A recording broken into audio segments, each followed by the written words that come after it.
bigyan mo nga kami ng isang dahilan kung bakit hindi dapat matalo ang pambato mo ngayong gabi. Ang mahirap dito, yung ginagawa ng talent ni Bea, ibinibigay sa pamilya. Eto, ibinibigay niya na, pero may humaharang pa. Ganon kabigat yung dinadala niya ngayong araw na to. Hindi niya alam kung itutuloy ko ba to o ayoko na. Pero gagawin niya dahil gusto niyang tingalain siya ng mga tao.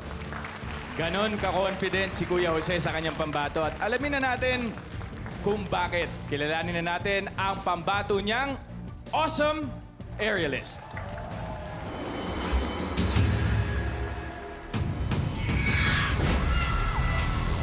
Pag pinanood niyo si Marvin, mararamdaman niyo agad na may malalim na inspirasyon sa likod ng kanyang bawat performance.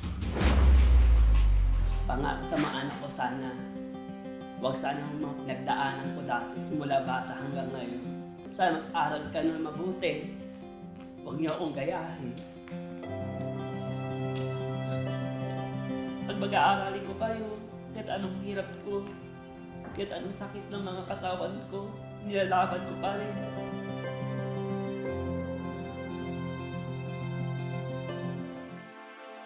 Gawin mo yung best mo.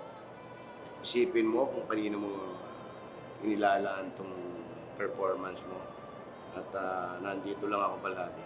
Nakasupport ako sa'yo. Dahil alam ko yung talent mo, alam ko yung kakayahan mo.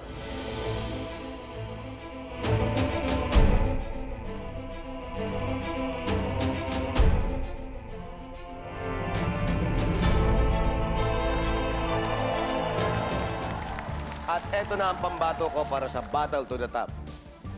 Marvin Peralta.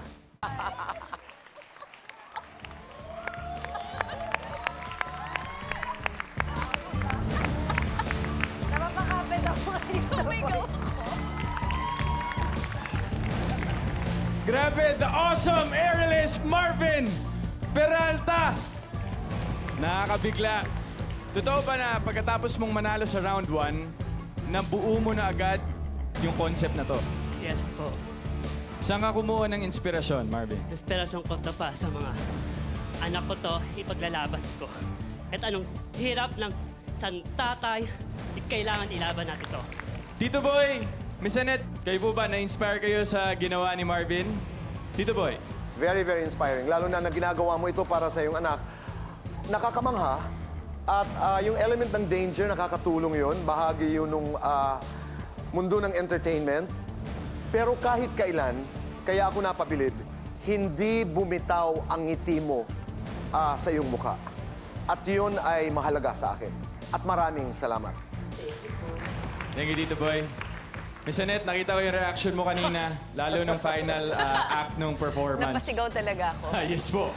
Talagang ninervyos ako doon. Actually, ang ganda ng team. Nung nakita ko nga, wow, Tarzan, ang galing naman ang naisip mo. And nag-umpisa ka na talagang parang pinaramdam mo na nasa jungle kami bago ka nag-start ng aerial mo. Talagang ilang beses ako doon kinabahan, ilang beses parang tumigil yung puso ko. Ang galing, talagang napapawaw mo kami, napapabilib mo kami sa tapang ng ginagawa mo. Thank you po.